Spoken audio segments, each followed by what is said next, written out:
Assalomu alaykum hurmatli anglovchilar. Huzuringlarda ustoz Muhammad Yusufning Qur'oni Karim qandoq kitob nomli asari. Yoqtirib anglag'aysizlar. A'udhu billahi minash shaytonir rojim. Bismillahirrahmanirrahim. Qur'oni Karimning nusxalari ko'paytilishi. Qur'oni Karim Hijriyaning 25-yili, milodiy 645-yili 3-xalifa Osman ibn Affon radhiyallohu anhuning davrida onun məxsus fərmanı bilan nusxalab köpəytilgan. Qur'oni Karimni nusxalab köpəytiş fikrini qarilarning peshvosi Huzayfa ibn Yaman radhiyallohu anhu o'tirg'a qo'ygan bo'lib, bu fikrni xalifadan boshlab butun ulamolar qo'llagan. Qur'oni Karimni har bir qarining o'zi mansub bo'lgan shivida o'qishi va har bir qarining o'zi o'qigan shivini hammadan afzal sanishi natijasida chiqqan ixtilofni yo'q qilib, Qur'oni Karimni hamma bir xil qiroat va bir xil shivida o'qishini amalga oshirish maqsadi bilan Qur'oni Karimni birlik Quraysh shivsida nusxalandırib, har qaysi islom allariga bir nusxadan avatgan. Qur'oni Karimni nusxalandirish usuli. Qur'oni Karimni nusxalash ishini Kuttabul Vahyi komitetining raisi Zayd ibn Sabit, Abdullah ibn Zubayr, Said ibn As, Abdurrahman ibn Haris qatorliq qori sahobalar ustiga olgan.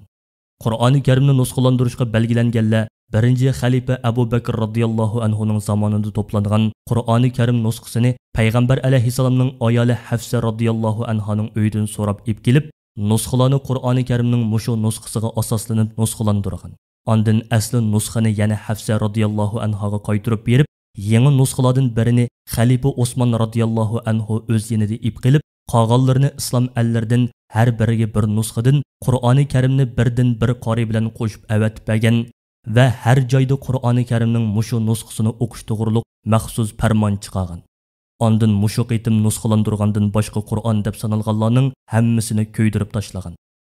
3-xalifa Osman ibn Affon radhiyallohu anhuning zamonida nusxalandirgan Qur'oni Karim zamonimizda dunyoning har qaysi joylarida o'qilayotgan Qur'oni Karimning o'zidir.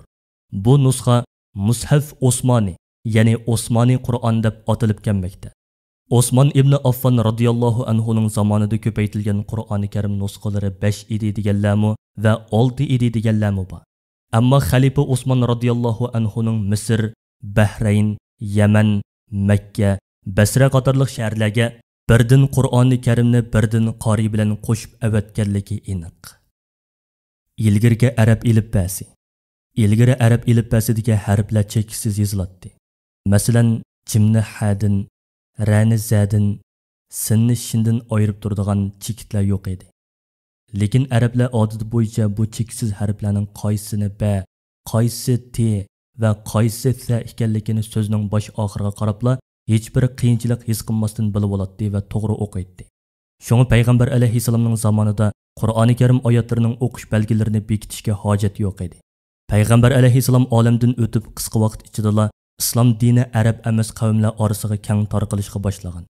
Har xil millatlarning islom diniga kirishi bilan ularning Qur'oni Karimni o'qishga bo'lgan zo'r ehtiyoji arab emas qavmlarning arab tilini to'g'ri o'qishi uchun maxsus qoida belgilashni taqozo qilgan edi. Chunki arablar o'z tilida tushgan bu Qur'oni Karimning harflarini bir-biridan farqlantirib to'g'ri o'qib ketadigan bilan arab emas millatlar uni arablardek o'qiy olmaydi. Qur'oni Karimga o'qish belgilarining qo'yilishi. Arab tilining grammatika qoidasini va Qur'oni Karim oyatlarining o'qilish belgilarini tunji qitim tuzib chiqqan odam tabiin, ya'ni sahobalarni ko'rgan ikkinchi avlod ulamolardan Abul Asvad Du'li degan kishi bo'lib, u 4-xalifa Hazrati Ali ibn Abu Talibning amri bilan bu ishni boshlab, harflarning fatha, kasra, damma qatorliq harakatlarini bekitib chiqqan. Fatha alomatini harfning ustiga bir chekit qo'yish bilan, kasra alomatini harfning ostiga bir chekit qo'yish bilan, damma alomatini harfning o'ttirisiga bir chekit qo'yish bilan, sukun alomatini 2 chekit bilan ayirib olg'ili bo'ladigan qoidani tuzib chiqqan. Keyin Xalil ibn Ahmad al-Farahidi kelib chekitlarning o'rniga hozirgi zir, zabar va pish belgilarini qo'yib, texmi ro'shan, texmi puxta usulni ijod qilgan. Arab harflarining chekitlarining ijod qilinishi. Arab harflarining chekitlari va belgilarini tunji bo'lib ijod qilgan olim Xalil ibn Ahmad al-Farahidi degan kishi bo'lib, u yana hamza, shadda va boshqa belgilarni tuzib chiqqan. Keyincha arab tilining sintaksis qoidasini tuzib chiqqan. Shuningdan keyin arab tilining o'qish qoidalari, harflarning belgilari, harakatlari muqimlashib, Qur'oni Karim oyatlarining xat uslubi kundan kunga ko'rkam va chiroyli holga kelib, tədrici holda tərəqqi qilib berib ən oxirgi kamoliga yetgan. Qur'oni Karimning hozir biz o'qiyotgan shakli Hijriya 3-asrda borliqqa kelgan. Shuningdan beri Qur'oni Karimning shakli bir xil bo'lib kelmoqda. Qur'oni Karimning rasmiy matbada nashr qilinish tarixi. Qur'oni Karimning rasmiy matbada besilgan tunji nashri 1538-yili Italiyada besib chiqilgan bo'lib, shuningdan keyin 1694-yili Germaniyada, 1728-yili Turkiyada, 1787-yili Rossiyaning Sankt-Peterburg shahrida, 1802-yili Hindistonda, 1834-yili Gollandiyada, 1848-yili Tatariston poytaxti Qozon shahrida, 1823-yili Misrda, 1949-yili Makkada besilib tarqatilgan. Ammo bizning vatanimizda bo'lsa 12-asrda Qur'oni Karimning tunji tarjimasi o'ttirg'i chiqqan bo'lsa-mu, Qur'oni Karimning rasmiy matbada besilishi faqat 20-asrga kelganda amalga oshgan bo'ldi. Saudiya Arabistondagi Qur'oni Karimni nashr qilish akademiyasi. Qur'oni Karim hozirgacha Hindiston, Misr, Turkiya va boshqa ko'plagan davlatlarda, hatto Yaponiya, Xitoy, Moskva va Italiyalarga o'xshagan musulmon emas mamlakatlarda nashr qilinib, tarqatilib keldi.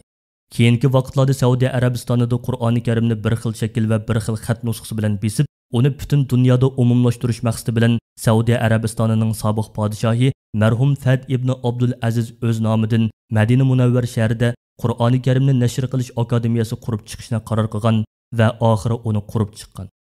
Chunki Madina Munawvar shahri Qur'oni Karim tushib tamomlangan va oyatlari to'planib, dunyoning har qaysi joylariga tarqalgan muborak joy edi. Mazkur akademiyaning ta'sis qilinishi 1984-yili 30-oktyabr kuni Qur'oni Karimni nashr qilish akademiyasining ichilish murosimi o'tkazildi. Bu akademiyaning binosi islom madaniyatini aks ettirgan, nihoyat ko'rkam ham zamonaviy shaklda qurib chiqilgan. U Madina Munawvara shahrining Tabuk yo'liga joylashgan bo'lib, 250 ming kvadrat metr yer maydoniga ega. Bu akademiyada olimlar, qorilar, xattatlar, ishchilar bo'lib, jami 900 ga yaqin odam ishlaydi. Bu akademiya yiliga 30 milliondan ko'proq Qur'oni Karim besib chiqish qudratiga ega bo'lib, har yili 10 million atrofida Qur'on besib chiqarmoqda. Bundan boshqa tafsir va Qur'oni Karimning har xil tillarga tarjima qilingan tarjima nusxalarini besib tarqatishdan tashqari, Saudiya Arabistoni va islom dunyosidagi mashhur qorilarning ovozlari bilan o'qilgan Qur'oni Karim lentalarini nashr qilib tarqatadi. Qur'oni Karimning tarjima nusxalari. Qur'oni Karimni nashr qilish akademiyasida hozirgacha Ispaniya, Germaniya, İngiliz, Indoneziya, Uyg'ur, Qozoq, Xitoy, Rus, Urdu, Faris, Pashto, Turk, Tayland, Somali, Fransuz, Kashmir, Koreya, Milibari, Hausa, Burma, Grek, Zulu, Bosna qatorliq 30 dan ko'proq tilda Qur'oni Karim tarjimalari besib tarqatilgan.